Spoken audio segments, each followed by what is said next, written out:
ሃያና ማኖ ቅድም ስነግራቸው ነበር many years ago እዚህ ስመጣ እቺን መዝሙር አቃት ነበርና ታክሲ የሚወስደኝ ሶማሊያዊ ነበርና አንድ ዘፈን እችላለሁ ሶማሊኛ አልኩት ልዝፈንልህ አልኩት እሺ አለ እና ሃያና ማኖ ኤላይና ውፍቴ ሃያላ ማኖ አልኩና ምን እንደሚል ግን አላቅም ምንድነው የሚለው ስለው እኔም አላቀውም ማለት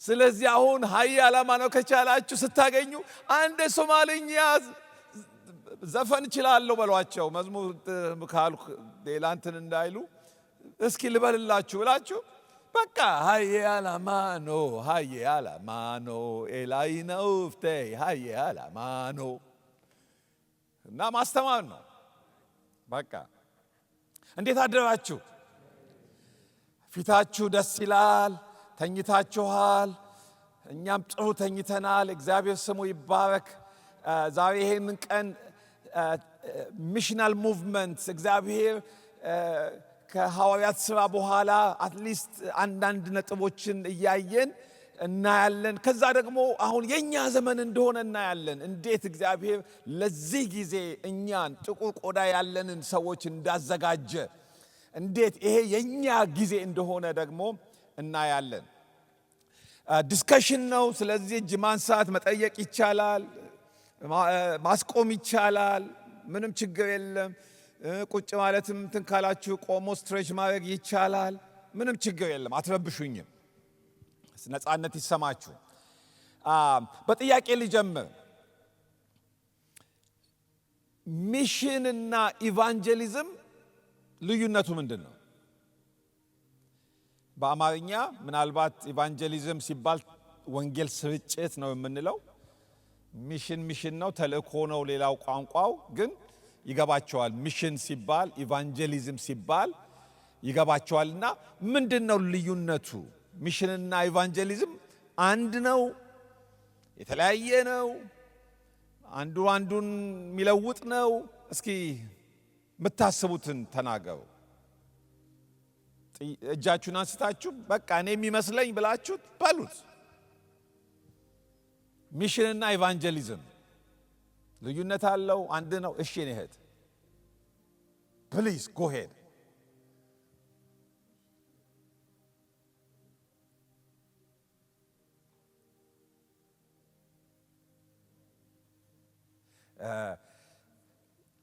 ፓስተር አልሰማሽም ሙከራ ነው እኔ በደንብ አውቄው አይደለም ግን የሚመስለኝ ለራሴ እሺ ሚሽን ማለት የሚላኩ መሰለኝ ተልከው ወንጌልን የሚያገለግሉ ግን ኢቫንጀሊዝም ደግሞ የኤኒዌር ሆነው ወንጌልን የሚያገለግሉ ማለት ስለዚህ ሚሽን የተላኩ ናቸው ኢቫንጀሊዝም ደግሞ እዛ ሆነው የሚያገለግሉ ክትፎ እየበሉ ምናምን የሚያገለግሉ ማለት ነው ሌላስ እሺ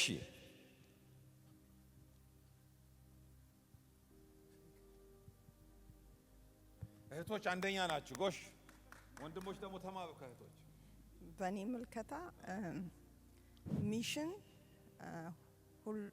ሁለገብ ነው እሺ ሁለገብ ነው ሚሽን ነፍስም ስጋም ላይ ያተኮረ ነገር ነው በሁሉ አቅጣጫ የሚያገለግል ነው ኢቫንጀሊዝም ደግሞ ፎከስ የሚያደርገው ወንጌል ላይ ነው ኦኬ ስለዚህ ሚሽን ሁለገብ ነው ኢቫንጀሊዝም ደግሞ ፎከስድ ሆኖ ወንጌል ላይ ብቻ ነው እሺ ሌላስ እዚህ ጋር እህቶች አንደኛ ወንድሞች እኔ እንግዲህ የተረዳሁት ሚሽን እስከ ምድር ዳርቻ ድረስ እየሄዱ የሜዲካል ኒድስ ካለ የችግር ነገር የትምህርት ቤትም ይከፍታሉ በአገራችን ያየሁት እና ችግረኞችን ይደርሳሉ። በዛውም ደግሞ ወንጌልን ቤተክርስቲያን ይተክላሉ፣ ወንጌልንም ያሰራጫሉ።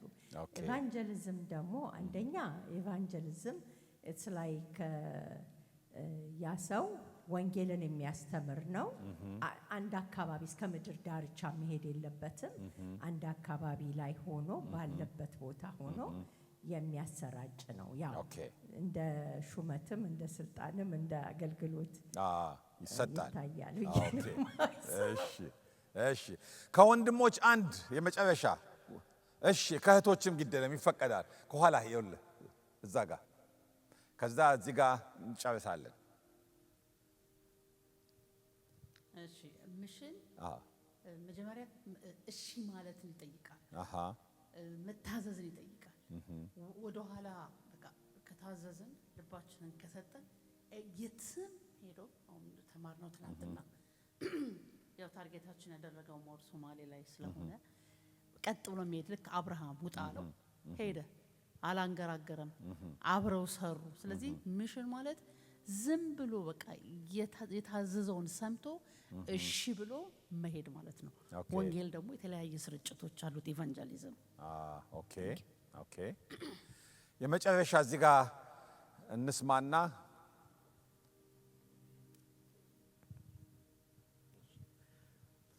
ኢቫንጀሊዝም ያው ስለ ኢየሱስ ክርስቶስ እንናገራለን። ሚሽን ላይ ግን ሞር ወደ ዲሳይፕልሺፕም የማድረግ ኦፖርቹኒቲ ስለሚኖረው ያው ኦብቪየስሊ ስለ ኢየሱስ ክርስቶስ ነው እንትን የሚለው ግን ሞር እነሱን ዲሳይፕል ለማድረግ ኦፖርቹኒቲ ያለው ሚሽን ታንኪዩ ስለ ትብብራችሁ። ከኋላ ያላችሁ ወደፊት በጣም ብዙ ቦታ አለ። እዚህ ወደፊት መምጣት ትችላላችሁ። ጌታ ደግሞ መንካት ሲጀምር ከፊት ነው የሚጀምረው ብለዋል።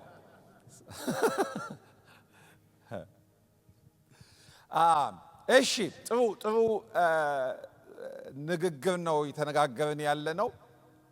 ይሄ ደግሞ በጣም ኢምፖርታንት ስለሆነ ጊዜ ወስጄ ትንሽ ልናገር።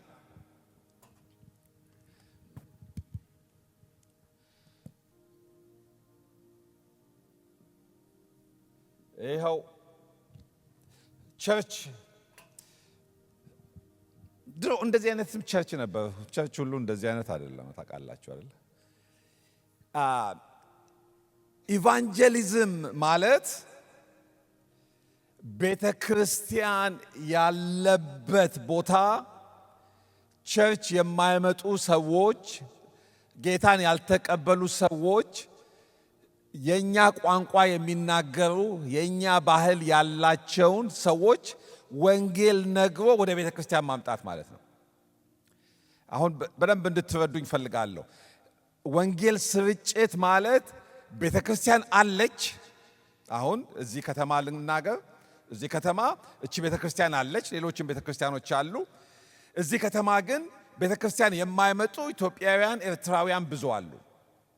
ስለዚህ ወደ እነሱ ሄደን ወንጌል ነግረናቸው ጌታ ኢየሱስ ክርስቶስን ተቀበሉ ብለን ወይም ቤተ ክርስቲያን ኑ ዛሬ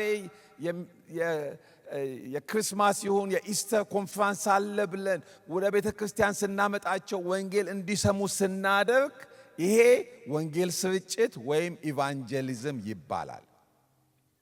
አንደኛ ሚሽን ማለት ደግሞ ቤተ ክርስቲያን የሌለበት አካባቢ የኛ ቋንቋ የኛ ባህል የማይናገሩ ህዝቦች እዛ ሄደን ወንጌል ነግረን ቤተ ክርስቲያን ለነሱ የሚሆን ቤተ ክርስቲያን እንዲተከል ስናደርግ ያ ሚሽን ይባላል ማለት ነው። ይሄን በደንብ እንዲገባን ያስፈልጋል። ሁለቱም ደቀ መዝሙር ማድረግ ላይ የሚሰሩ ናቸው። ሁለቱም ሰዎች ወደ ክርስቶስ እንዲመጡ፣ ክርስቶስን እንዲያውቁ፣ ክርስቶስን እንዲያመልኩ የሚያደርጉ ናቸው። ሁለቱም ሴም ሚሽን ነው ያላቸው። ክርስቶስን ማስተዋወቅ፣ ሰዎች ወደ ክርስቶስ እንዲመጡ ነው። ልዩነቱ ግን ምንድነው? ኢቫንጀሊዝም ስንል ባይ ዴፊኒሽን ቤተክርስቲያን አለች። ወንጌላዊው ወንጌል ስርጭት ሲሄድ ከቤተ ክርስቲያን ነው የሚሄደው። እዛው ቤተ ክርስቲያን አለ። ሰዎችንም ወደዛ ቤተ ክርስቲያን ሊያመጣ ነው ማለት ነው። ሚሽን ግን ሲባል ቤተ ክርስቲያን የለም። የምንሄድበትን ደግሞ ባህል እንሻገራለን፣ ቋንቋ እንሻገራለን። ለሌላ ሕዝብ ወንጌል ጌታ እንዲቀበሉ ልናደርግ ነው የምንሄደው። ሄደንም ደግሞ ለነሱ እንደነሱ የምትመቻቸው ቤተ ክርስቲያን እንድትተከል ልናደርግ ነው ማለት ነው። ስለዚህ ሌላ ጥያቄ ልጠይቃችሁ፣ መልሱንም እኔ ራሴ መልሳለሁ ፎር ዘ ታይም ከጊዜ ጋር እንትን ስለማለት። ሚሽን ለመስራት ሁል ጊዜ ባህር መሻገር የለብንም፣ በአውሮፕላን መሄድ የለብንም። ኢቫንጀሊዝም እዚሁ ነው የምናደርገው። ባይ ዘ ወይ እዚህ ከተማ ውስጥ ወንጌል ስርጭት ብትሄዱ ኢቫንጀሊዝም ነው የሚባለው። ኢትዮጵያ ሄዳችሁ ቀጠና 2 ካሉ ቅዱሳን ጋር አዲስ አበባ ወንጌል ብትሰብኩ ሚሽን አይደለም፣ እሱም ኢቫንጀሊዝም ነው የሚባለው። ቸርች ያለበት የራሳችሁን ህዝቦች በወንጌል እየመሰከራችሁ ስለሆነ ማለት ነው። በአውሮፕላን ብትሄዱም ሚሽን አይደለም እየሰራችሁ ያላችሁ፣ ኢቫንጀሊዝም ነው እየሰራችሁ ያላችሁት። ግን ከዚህ ሄዳችሁ ሶማሌ ድንበር አፋር ውስጥ ገብታችሁ ብትሰሩ ደግሞ ሚሽን ይባላል። ለምን? ባህል ተሻገራችሁ፣ ቋንቋ ተሻገራችሁ፣ ቸርች የሌለበት ምድር ገብታችሁ ወንጌል እየሰበካችሁ ነው። ታዲያ እዚህ ከተማ ውስጥ ኢቫንጀሊዝም ብቻ ነው የምናደርገው ካላችሁ ነው፣ እዚህ ከተማ ውስጥ ሚሽንን ማድረግ ትችላላችሁ። እናንተ እድለኞች ናችሁ። ለምን? ሶማሌዎች አሉ። በአውሮፕላን ቲኬት ሳትቆርጡ እነሱ ሰፈር ገብታችሁ ለነሱ የምትሆን ቤተክርስቲያን እንድትተከል ጌታን እንዲያውቁ በቋንቋቸው በባህላቸው የምትመለክ የሚገለገሉባት ቤተክርስቲያን እንድትተከል ስታደርጉ ሚሽን እየሰራችሁ ነው ማለት ነው። ስለዚህ እዚህም ከተማ ሆናችሁ ለኢትዮጵያውያን ስትሰሩ ወንጌል ስርጭት፣ ሶማሌዎችን ስትደርሱ ሚሽን ይሆናል ማለት ነው። ባይ ዴፊኒሽን ግልጽ ነው። ጥሩ ነው ይሄንን መረዳት፣ ሚሽንና ኢቫንጀሊዝም። አሁን ሰው ሁሉ እየሄደ ሚሽን ትሪፕ አለኝ፣ ሚሽን እየሄድኩ ነው፣ ሚሽን ነኝ ስለሚባል ማለት ነው። እና ምን እንደሚደረግ እንትን ስለባ ባይ ዘ ዌይ ትናንትና ስለ ታላቁ ተልእኮ ተምረናል። በክርስቶስ ስም የሚሰራ ነገር ሁሉ ሚሽን አይደለም። ታላቁ ተልእኮ ሚሽን አይደለም። ድሃን መርዳት ጥሩ ነው፣ በጣም ጥሩ ነው። እስረኛ መጠየቅ ጥሩ ነው፣ በጣም ጥሩ ነው። የተቸገሩ ሰዎችን መርዳት ጥሩ ነው፣ በጣም ጥሩ ነው። እነዚህ ሁሉ ግን ግሬት ኮሚሽን አይደሉም። ግሬት ኮሚሽን ዲፋይንድ የሆነ ስፔሲፊክ የሆነ አሳይመንት አለው። ሜክ ዲሳይፕልስ ኦፍ ኦል ኔሽንስ ይላል። የምንሰራው ስራ ሰዎች ሁሉ ህዝቦች ሁሉ ደቀ መዝሙር እንዲሆኑ ካልሆነ ሁላችንም መልካም ስራ ለመስራት ተፈጥረናል። መልካም ስራ ሁሉ ግን ታላቁ ተልእኮ አይደለም። ታላቁ ተልእኮ ትናንት እንደተማርነው ታላቁ ተልእኮን ስንት ጊዜ ነው ጌታ የተናገሩት? ኩዊዝ ልስጣችሁ። እዚህ ትናንትና ፓስተር ሙሴ አስተምሮናል። ስንት ጊዜ? አንዴ ነው? ሁለቴ ነው? ሶስቴ ነው? አራቴ ነው? አምስቴ ነው? ጊቭ ሚ ፋይቭ። ማቴዎስ ስንት? ማቴዎስ 28፣ ማርቆስ 16፣ ሉቃስ 24። አሁን ከባዷ ዮሐንስ 21 ምዕራፍ 20 ቁጥር 21። ለምንድን ነው እቺ ከባዳው ያልኩት? ማቴዎስም የመጨረሻው ቻፕተር ነው። ማርቆስም የመጨረሻው ቻፕተር ነው። ሉቃስም የመጨረሻው ቻፕተር ነው። ዮሐንስ ጋር ሲመጣ ግን the chapter before the last one ነው ምዕራፍ 20። ሐዋርያት ሥራ ደግሞ የመጀመሪያው ምዕራፍ ላይ ምዕራፍ 1 ቁጥር 8 ላይ እና 5 ጊዜ ስፔሲፊክ የሆነ አሳይመንት ሰጥቶናል። ያ አሳይመንት ደቀ መዝሙር ማፍራት ነው።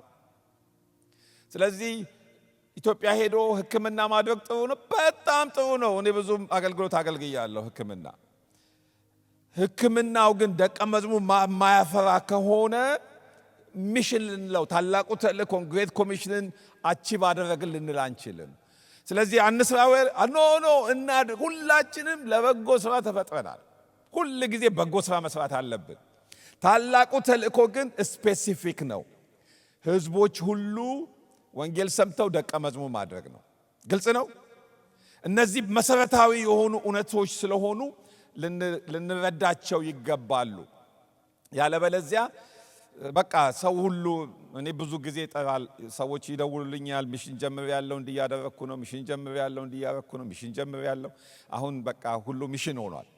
ሁሉ ደግሞ ሚሽን ከሆነ ምንም ደግሞ ሚሽን አይደለም ማለት ነው አይደለም። አሁን ምናየው ህንጻ በሙሉ እዚህ ከተማ ውስጥ ቸርች ነው ቢባል ሰው ይሄ ቸርች ሊሆን አይችልም። ሁሉ ቸርች ከሆነ ማለት ነው።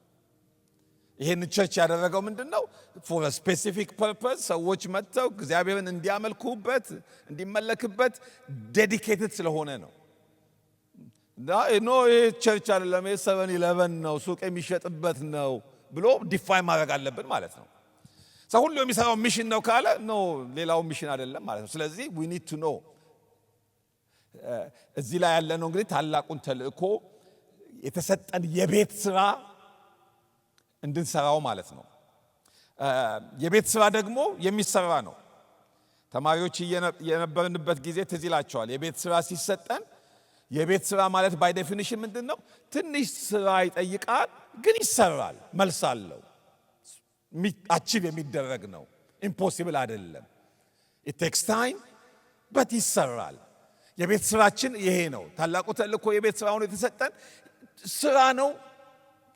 የኛን ፎከስ ይጠይቃል፣ የጌታን እርዳታ ይጠይቃል፣ ግን የሚፈጸም ነው። by the way ይሄ ታላቁ ተልእኮ ይፈጸማል። the amazing thing is it is going to be complete one day። ታላቁ ተልእኮ የሚባለው አንድ ቀን ይለወጥና ምን ይባላል መሰላችሁ? ታላቁ ክንውን ይባላል። the great completion በቃ ኮምፕሊት ይሆናል፣ ያልቃል። እና እዚህ ያለነው በዚህ በታላቁ ተልእኮ መስመር ውስጥ እንድንገባና ይሄንን የቤት ስራ ጌታ የሰጠንን አደራ እንድንወጣ ነው። ትናንትና እንዳልኩት the greatest privilege አባት ልጁን የላከበትን ስራ እንድንቀጥል የተሰጠን ፕሪቪሌጅ ነው። that's the greatest privilege። ለልጁ የተሰጠውን ስራ እንድንቀጥል እንድናስፈጽም። and the most exciting thing ደግሞ ምን መሰላችሁ? ይሄ ታላቁ ተልእኮ እኛ እሺ ብንል በእኛ ዘመን መፈጸም ይቻላል። that excites me። በእኛ ዘመን በህይወት እያለን የቀረውን መጨረስ እንችላለን። ዛሬ ይህንን በደንብ አድርገን እናያለን። it is possible። it is very very possible። ሪሶርሱ አለን፣ ሰው አለን፣ ቴክኖሎጂው አለን። ሐዋርያት እኮ ይሄ አይነት እድል ቢኖራቸው ኢንተርኔት እንዳለ ቢያውቁ በአንድ ቀን በአውሮፕላን በረን any part of the world መግባት እንደምንችል ቢሰሙ እንደዚህ ብራይት ማይንድ ያለው ሰው ቸርቹን እንደሞላ ቢያውቁ like why took it so long ነው የሚሉት። እንዴት አይጨርሱትም? እኛ በባህር ስንት መርከብ እየተሰበረብን ስንት ሻገን ደከምነው። እነሱ እኮ በ30 ዓመት ጊዜ ውስጥ ከኢየሩሳሌም ሮም ገቡ። the book of acts ስታዩ የ30 ዓመት ታሪክ ነው። እኛ ኢትዮጵያውያን እዚህ 52ኛ ዓመት አከበርን።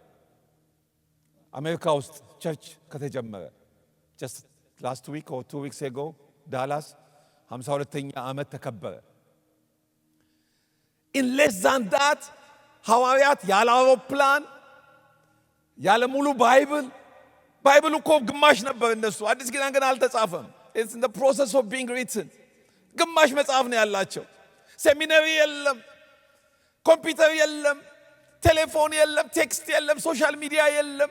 ግን in 30 years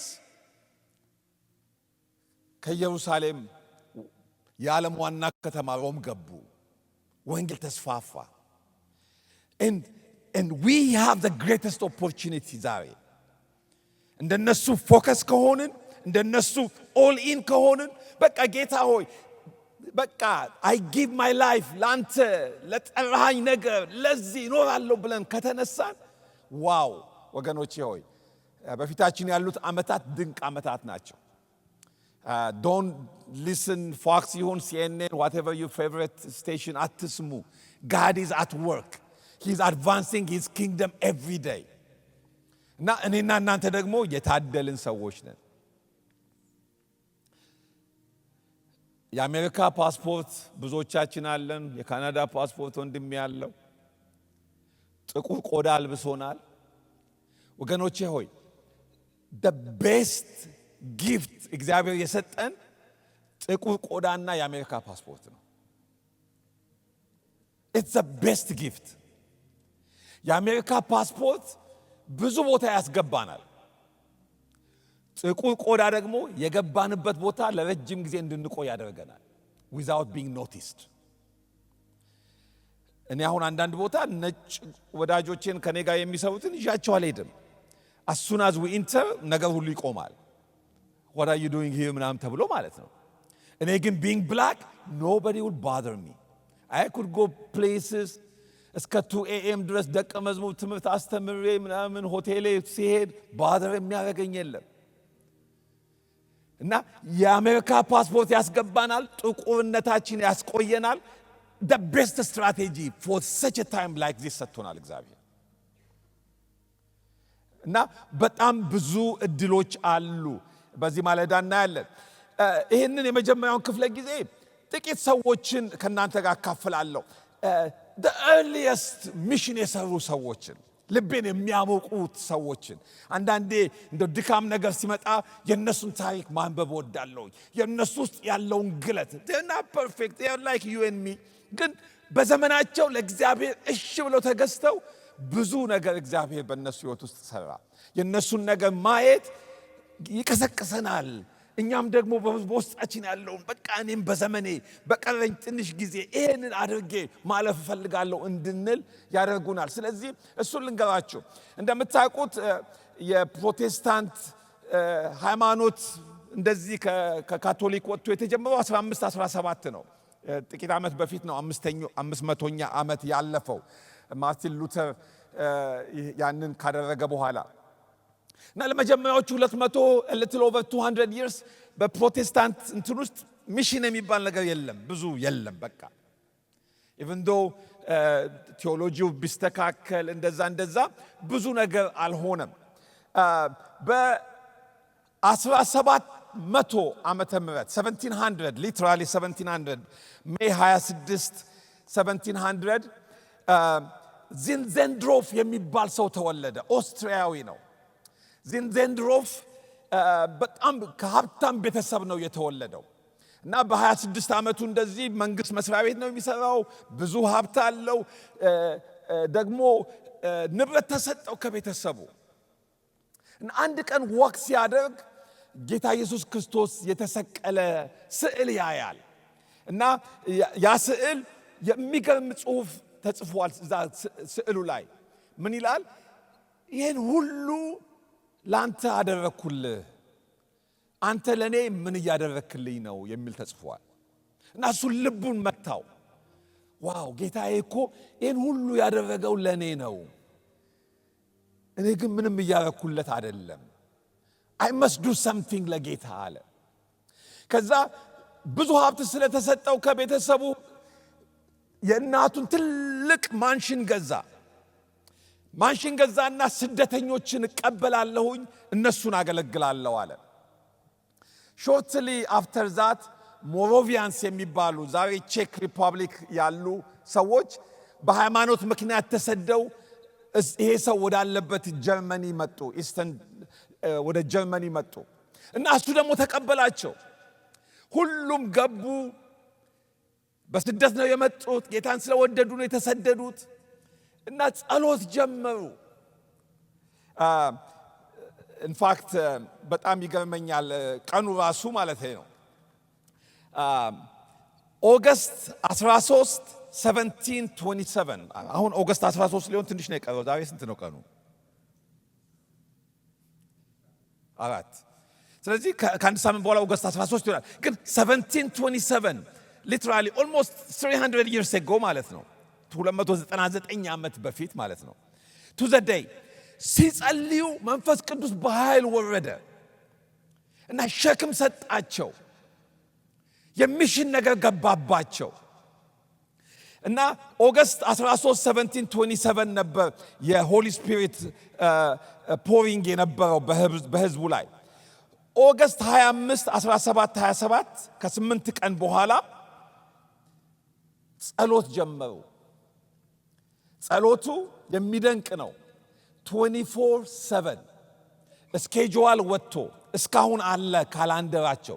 ከዚህ ሰዓት እስከዚህ ሰዓት ወንድም ከሌ ይጸልያል፣ ከዚህ ሰዓት እስከዚህ ሰዓት እህት ከሌ ትጸልያለች ተብሎ ስኬጁል ወጥቶ 24/7 ለ100 ዓመት ያልተቋረጠ ጸሎት ጸለዩ። for 100 years ያልተቋረጠ 24/7 የጸሎት እንቅስቃሴ በእነሱ ውስጥ ሆነ። አንዳንዴ ጠይቃለሁ ከ100 ዓመት በኋላ who had the guts to stop it? yes like በቃ 100 ጸለይ ብሎ ማለት ነው። could somebody stop it? ለ100 ዓመት ያልተቋረጠ ጸሎት ተጸለየ። ብዙዎች እንደሚሉት እኔም እንደማምነው ያ የ100 ዓመት ጸሎት ከዛ በኋላ ለተነሱት ሚሽን እንቅስቃሴዎች በሙሉ መንገድ የጠረገው ያዘጋጀው የጸሎት ህይወት ነው። they were dedicated. ሞሮቪያንስ በጣም የምወዳቸው የጌታ ልጆች ናቸው። ታሪካቸው አሜዚንግ ነው እና በመካከላቸው ሊትራሊ እንደ 10 ሰዎች ሚሽነሪ ሆነው ይላካሉ። የሚሄዱበት ቦታ በቃ ዋን ዌይ ቲኬት ነው። ዳግመኛ ላይ መለሱ ቻው ተባብለው ማለት ነው። እግዚአብሔር ፍሬ የሰጠን አገራችን ነው ብለው ነው የሚያምኑት። በሄድንበት ቦታ እየሰራን እናገለግላለን ብለው ነው የሚሄዱት እና በጣም ብዙ ሰው መሄድ ስለሚፈልግ በእጣ ነው የሚሄዱት። እጣ ያልወጣለት ሰው ያለቅሳል። ላልሄድ ነው ማለት ነው፣ እኔ መሄድ ነው የምፈልገው፣ እዚህ መሆን አልፈልግም፣ ጌታ ሆይ ለምንድን ነው እጣ ያልወጣልኝ እያሉ እያለቀሱ ማለት ነው። they want to go እና አንድ ጊዜ ሳን ቶማስ የምትባል አይላንድ አለች ካሪቢያን ላይ አሁንም አለች። አንድ እንግሊዛዊ በጣም ብዙ ባሪያዎችን ገዝቶ እዛ ያለውን እርሻ ያሰራል። ምን አለ? እዚህ አይላንድ ማንም ክርስቲያን አይረግጣትም።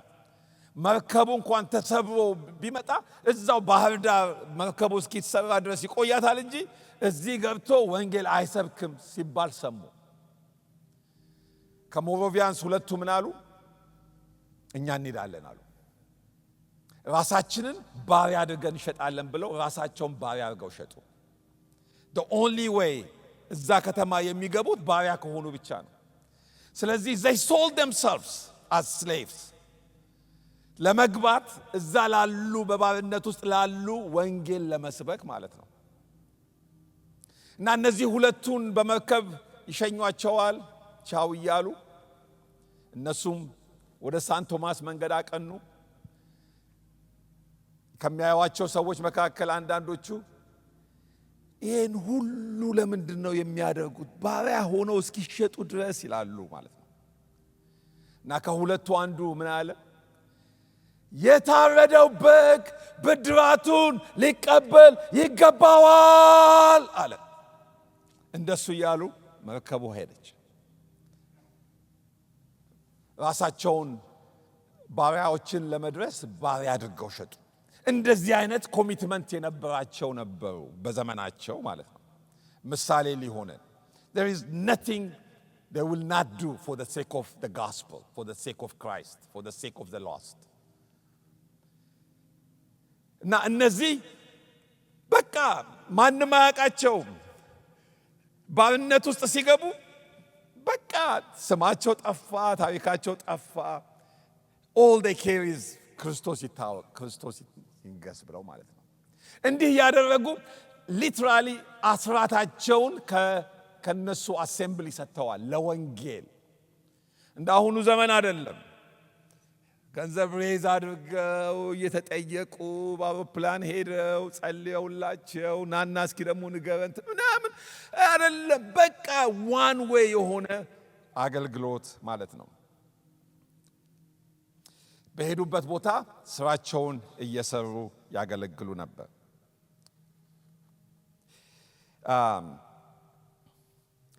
ከሱ በኋላ እንግዲህ በ1761 የተወለደ ዊሊያም ኬሪ የሚባል ሰው አለ።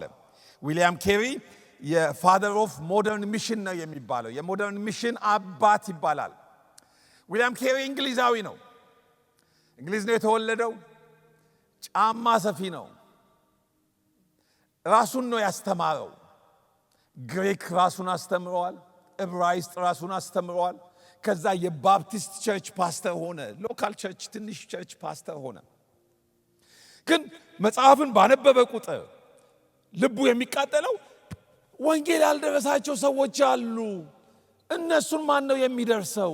መሄድ አለብን እያለ ነው የሚቃጠለው። እና እሱ ወደ አገልግሎት ሲመጣ እጁን ጭኖ የጸለየለት አገልጋይ ባለበት ጉባኤ አንድ ቀን ተገኘና ተነስቶ ቻሌንጅ አደረጋቸው። እኛ ከዚህ ከሞቀ እንትን መውጣት አለብን።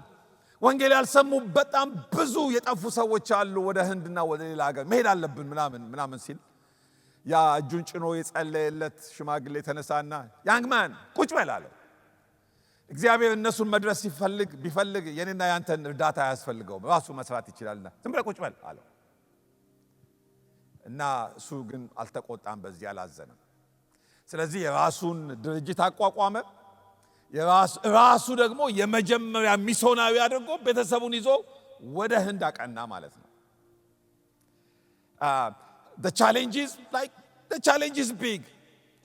ሰዎች ደግሞ አልገባቸውም።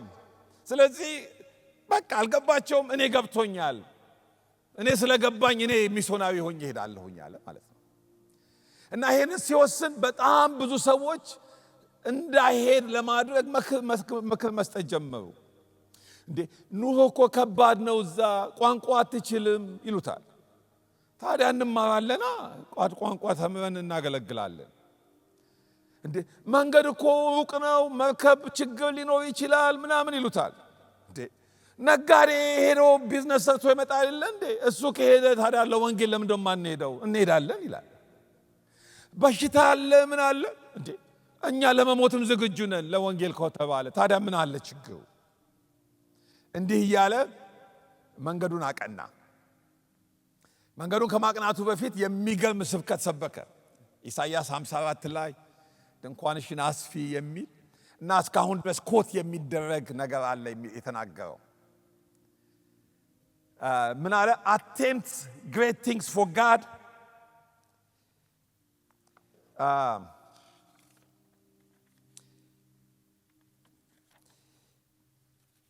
expect great things from God and attempt great things for God. Expect great things from God and attempt great things for God. ምን አለ? expect great things from God። ትልቅ ነገር ከእግዚአብሔር ጠብቁ። ከዛ ደግሞ attempt great things for God። ለእግዚአብሔር ደግሞ ትልቅ ነገር በቃ ሞክር። በቃ ይሄ ነበር የእሱ እንትን። ከእግዚአብሔር ጠብቀዋለሁ፣ ትልቅ ነገር ያደርጋል፣ እኛን ተጠቅሞ መንግስቱን ያሰፋል። at the same time ደግሞ በሰጠን ጉልበት በሰጠን ጸጋ we will attempt the greatest thing ለእግዚአብሔር ለመስራት ማለት ነው። እና ብዙዎችም እንደፈሩት ህንድ ሲገባ በጣም ብዙ ችግር ገጠመው። የመጀመሪያ ልጁ ፒተር ይባላል ሞተ። ሚስቱ ሳይኮሎጂካል ኢልነስ ገጠማት፣ እስክትሞት ድረስ ብዙ ተሰቃየች። እሱ ብዙ መጽሐፍ ትርጉም ምናምን ሰርቶ ቤቱ ተቃጠለ፣ የሰራው ነገር ተቃጠለ። ዲስካሬጅመንት አፍተር ዲስካሬጅመንት አፍተር ዲስካሬጅመንት። ግን በቃ መንገዱን አልተወም። ፐርፌክት አልነበረም፣ ግን ለነሱ ነው የመጣ ነው፣ እነሱን እናገለግላለን፣ ይህን ወንጌል ለነሱ እናደርሳለን ብሎ በብዙ ቋንቋዎች ተምሮ መጽሐፍ ቅዱስ ለነሱ እንዲተረጎም ትምህርት ቤቶች እንዲከፈቱ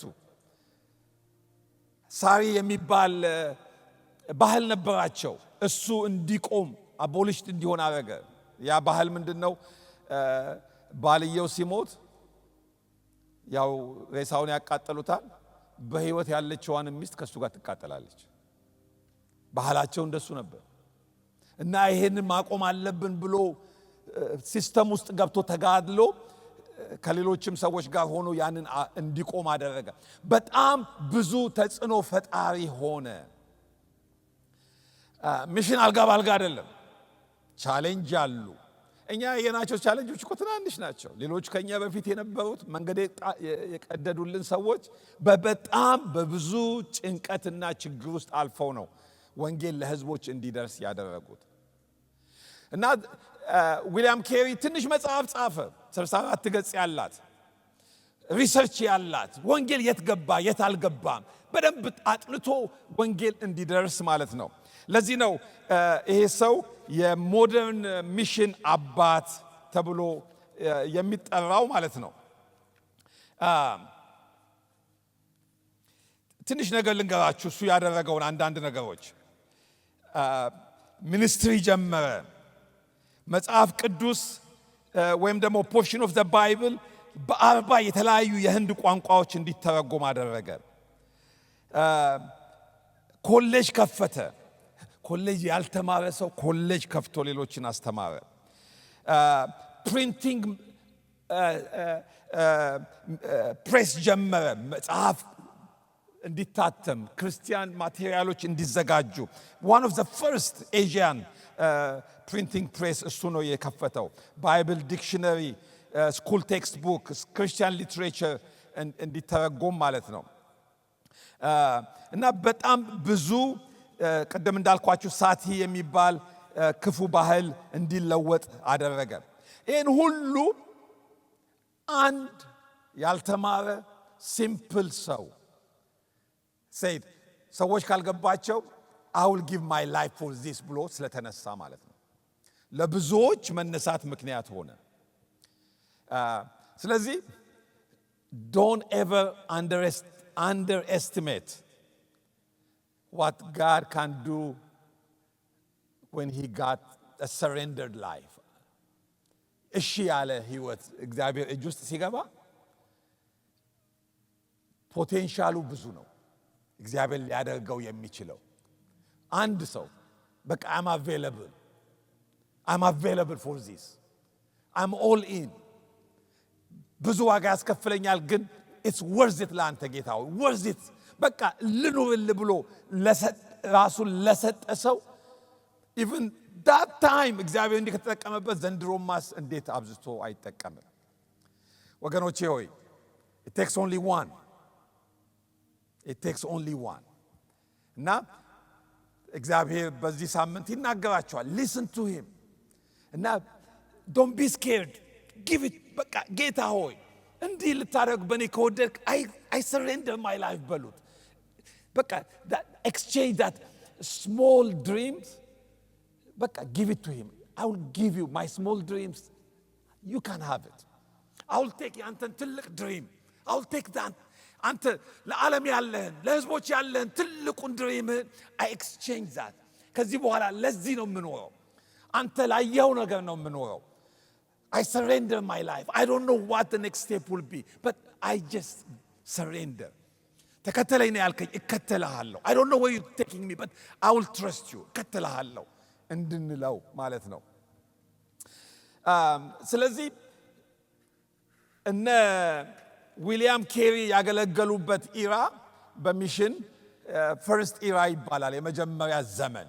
እና ያገለገሉት በሙሉ ኮስታል ኤሪያ ነው፣ ባህር ዳር ያሉ አካባቢዎች ነው። ኢት ሜክ ሴንስ፣ ምክንያቱም በመርከብ ነው የሚመጡት።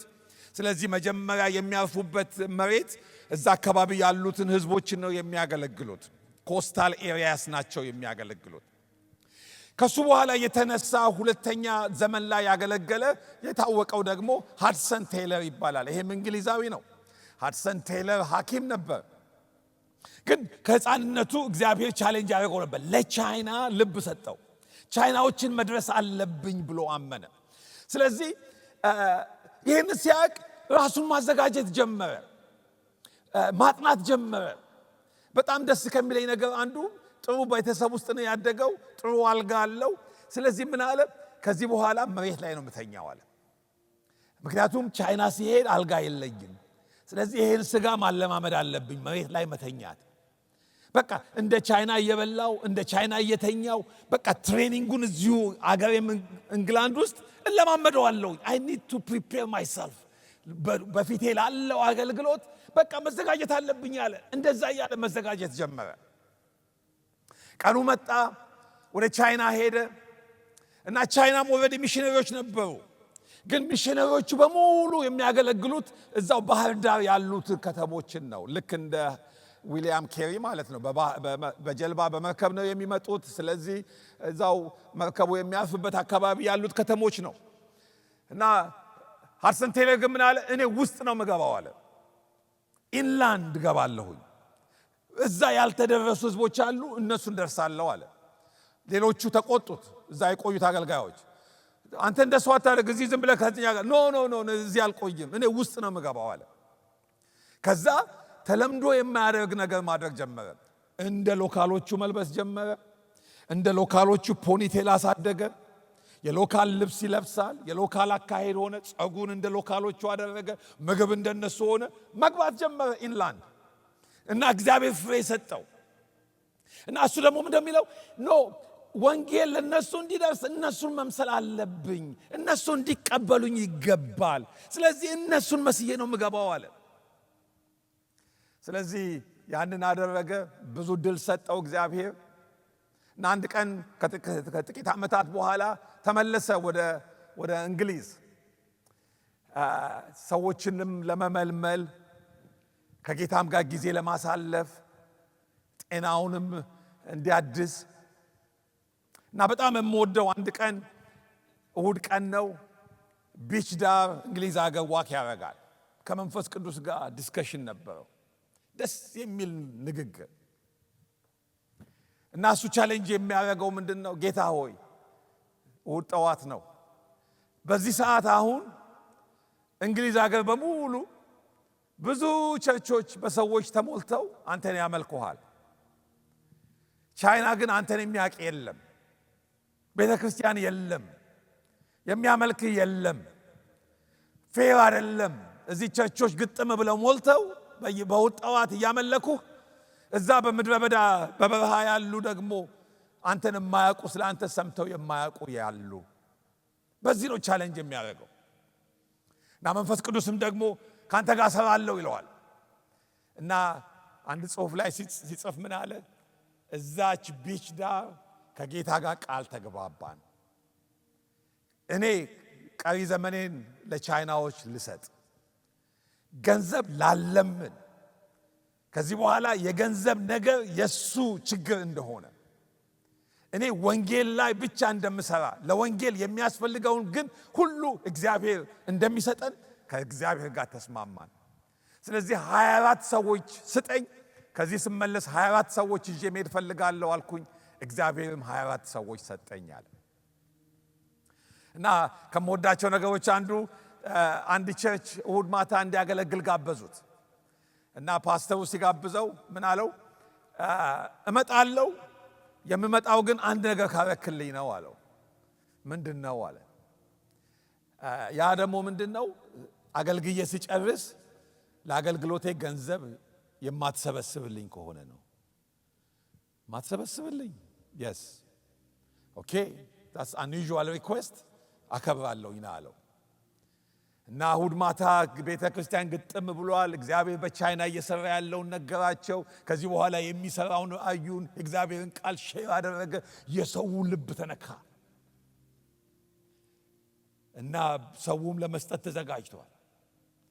ከዛ በኋላ ጨረሰ። ፕሮግራሙ አለቀ።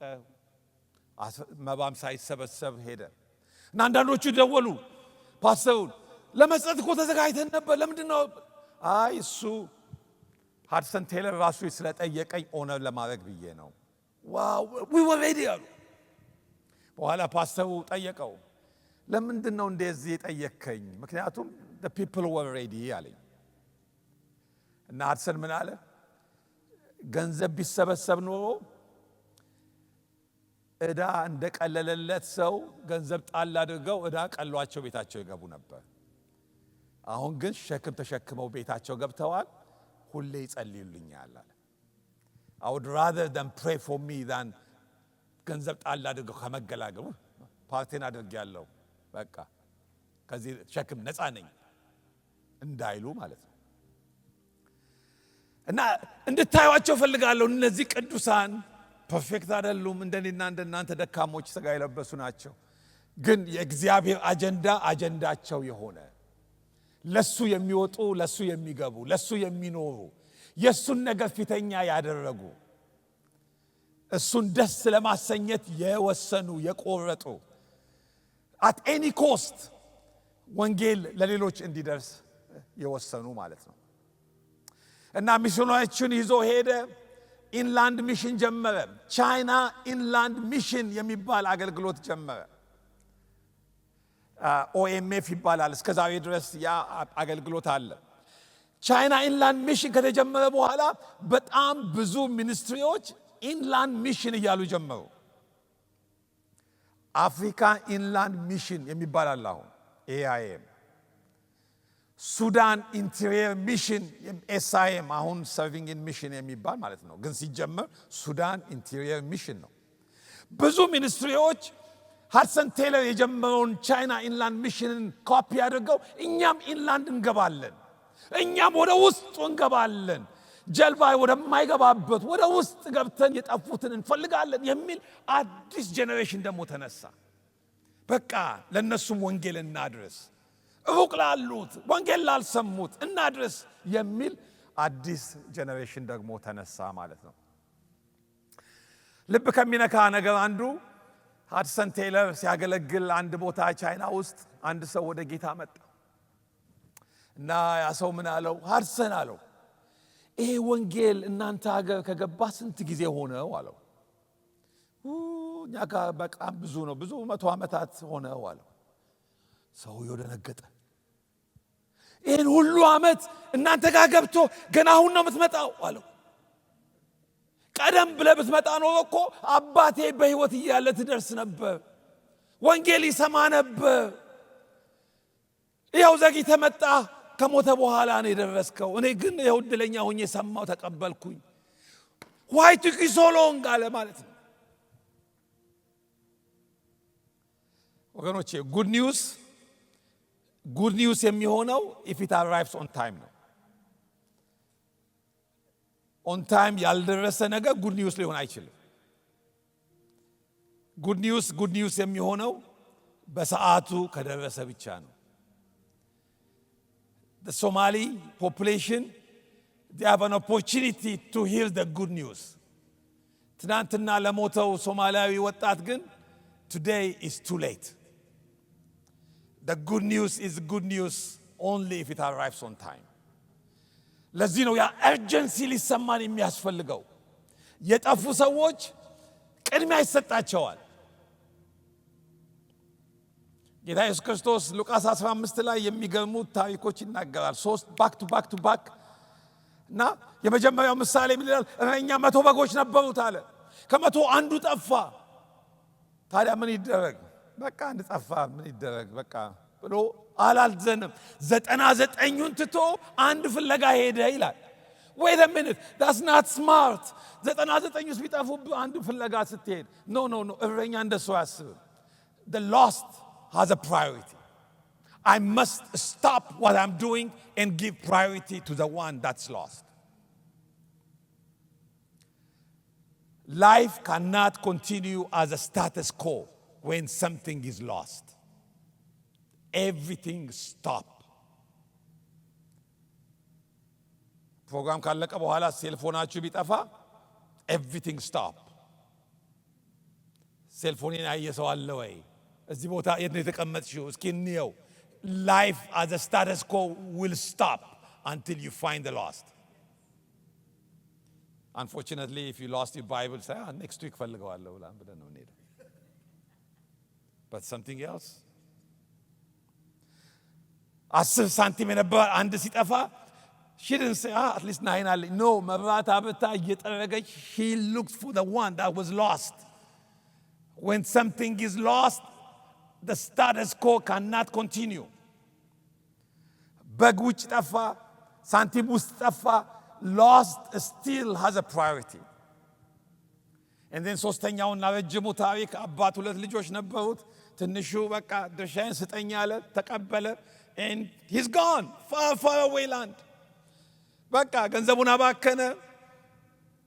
አዘጁ ከአሳማ የተረፈ ሊበላ በጣም የሚያሰቅቅ ሼምፉል የሆነ ነገር።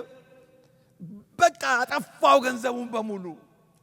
ግን አንድ ቀን ወደ ልቡ ተመለሰ ይላል። what a beautiful turn። እና ምን አለ?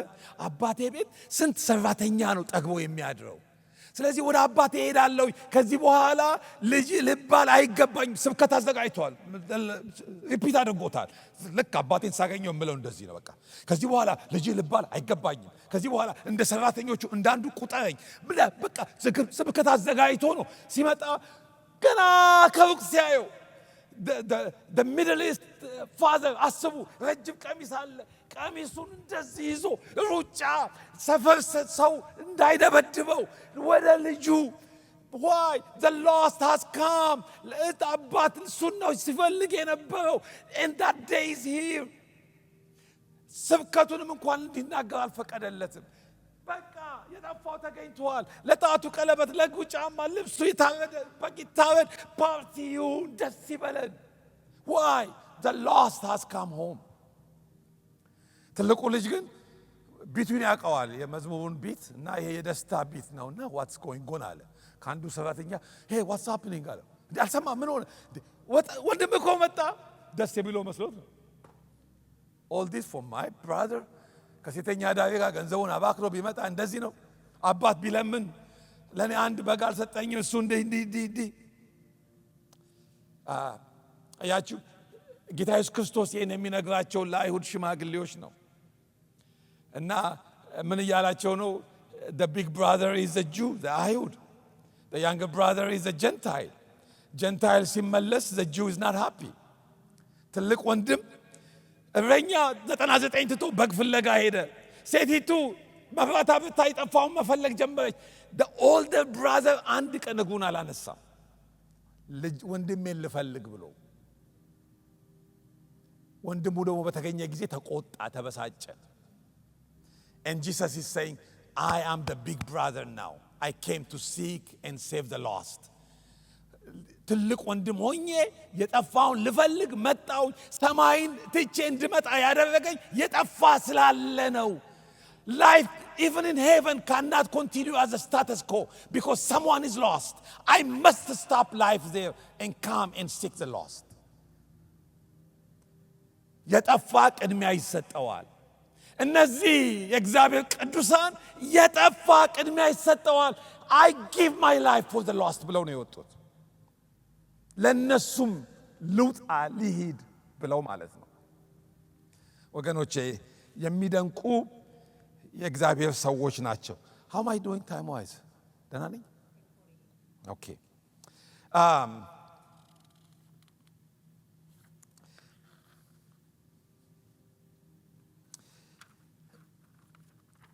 ሁለተኛው ኢራ ይባላል።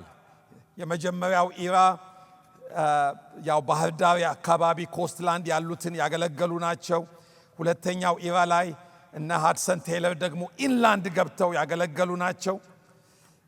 ሶስተኛ ኢራም አለ። ሶስተኛው ኢራ ሁለት ሰዎች ይጠቀሳሉ እዚህ ላይ። አንደኛው ካመረን ታውንሴንድ ይባላል። ካመረን ታውንሴንድ የሚገርም ሰው ነው። ሚሽነሪ ሆኖ ወደ ላቲን አሜሪካ ሄደ እና ስራው ባይብል መሸጥ ነው ለሰዎች። በቃ መጽሐፍ ይሸጣል እና የስፓኒሽ ባይብል ነው የሚሸጠው።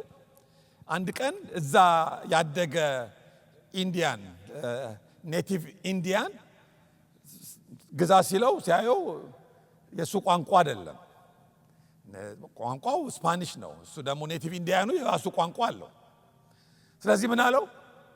ያንተ እግዚአብሔር ስማርት ቢሆን የኔን ቋንቋ ለምን አይችልም አለው። ያንተስ እግዚአብሔር ስማርት ቢሆን ደብዳቤውን በኔም ቋንቋ ይጽፍ ነበር፣ እንዴት በስፓኒሽ ብቻ ይጽፋል ብሎ ማለት ነው። that phrase ጭንቅላቱ ውስጥ ትልቅ ስራ ሰራ። መጽሐፍ ቅዱስ በህዝቦች ቋንቋ መተርጎም አለበት እና ብዙ ሚኒስትሪዎች ጀመረ። ከሚኒስትሪዎቹ አንዱ የምታውቁት ነው፣ ዊክሊፍ ይባላል። ዊክሊፍ ባይብል ትራንስሌተርስ። all that started because he said there are people በቋንቋቸው መጽሐፍ ቅዱስ የለም። ስለዚህ we must provide this Bible in the mother tongue። አሁን እስኪ ለደቂቃ አስቡ። መጽሐፍ ቅዱስ በአማርኛ ባይኖር በቃ እንግሊዘኛ አለ የታገለን በእንግሊዘኛ እንማረዋለን አማርኛ ግን የለም መጽሐፍ ቅዱስ it's hard to think like I remember the first time የራሴ መጽሐፍ ቅዱስ ሲኖረኝ vividly I still have that Bible ቅድድድ ብላለች ግን ዲጠጋግኜ ይዣታለሁ the joy በቃ በአማርኛ የሚገባኝ ማነበው ማለት ነው እና ብዙ ህዝቦች አሉ አሁን እዚህ ከተማ ያሉ ሶማሌዎች I will guess 90-95% of them አንድ ቀን በእጃቸው የሶማሊ ባይብል ገብተው አያውቅም they've never had that chance እና እንደዚህ አይነት ሰዎች በቃ አሉ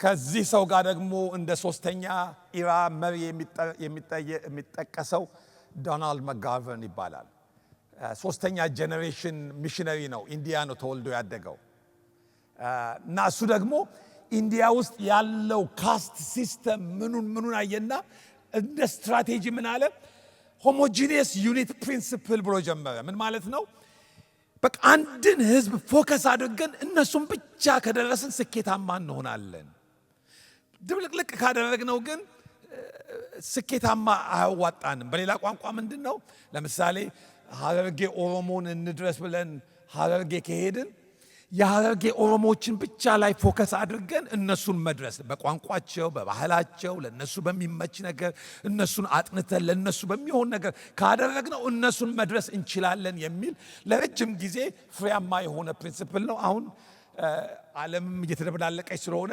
ፕሪንሲፕሉንም ቻሌንጅ ያደርጋሉ ሪሰንትሊ ምን ጋብዘውኝ አንድ ስብሰባ ላይ ፕሮና ኮን የሆነ ፕሬዘንቴሽን ነበረ ግን እኔም እስካሁን ባየሁበኛ ለመጀመር አንድ ነገር በጣም አዋጭ የሆነ ፕሪንሲፕል ነው ግን ከዛ በኋላ ሌሎችም አሉ አሁን ሶማሌዎችን ለመድረስ በቃ ሶማሌ ላይ ፎከስ አድርገን ሶማሌ ምንድነው የሚወዱት ምንድነው የሚጠሉት በምን እንድረሳቸው ከምን እንቆጠብ ብሎ እነሱ ላይ ፎከስ አድርጎ መጀመር ጥሩ ነው ጌታን ከተቀበሉ ካመለኩ በኋላ ደግሞ ከሌሎች ጋር አብረው እንዲሰሩ እንዲማሩ ማድረጉም ጥሩ ነገር ነው ማለት ነው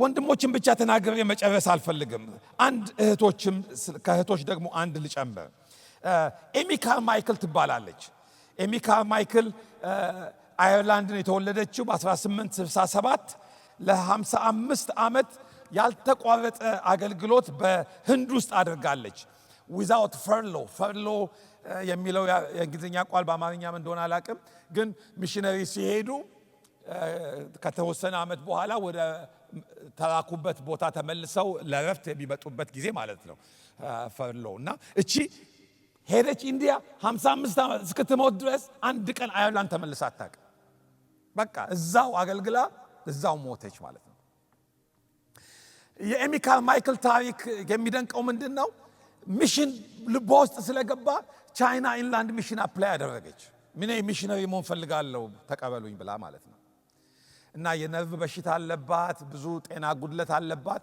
ስለዚህ እነሱ ጤናሽ ጥሩ አይደለም ስለዚህ አንቀበልሽም አሏት እና በጣም አዘነች እኔ መሄድ ነው የምፈልገው ብላ ስለዚህ አትቀበሉኝም አዎ በቃ ራሴ ሄዳለሁ ብላ ህንድ ገባች በቃ እኔ ራሴ ባለኝ ነገር አገለግላለሁ እና ለሴቶችና ለህፃናት ሚኒስትሪ ጀመረች እና እዛ ህንድ ውስጥ የቴምፕል ፕሮስቲቲዩት አለ ህፃናት ሴቶችን ለፕሮስቲቲዩት ይጠቀማሉ እነሱን ሬስኪው ማድረግ ጀመረች እና ሰዎች ሊደባደቧት ይመጣሉ ኖ አልሰጣችሁም በቃ እንደዚህ እያደረገች ብዙዎችን ታደገች መጨረሻ ላይ ለተወሰኑ ዓመታት የጀርባ በሽታዋ በስቶባት ከአልጋ መነሳት አትችልም ያንዴ ደግሞ መጽሐፍ እየጻፈች ብዙዎችን አገለገለች አንድ ቀን አገሬ ሳትል ማለት ነው ወገኖቼ ሆይ ብዙ ወንዶች ተናገርኩኝ እንጂ በሚሽን ታሪክ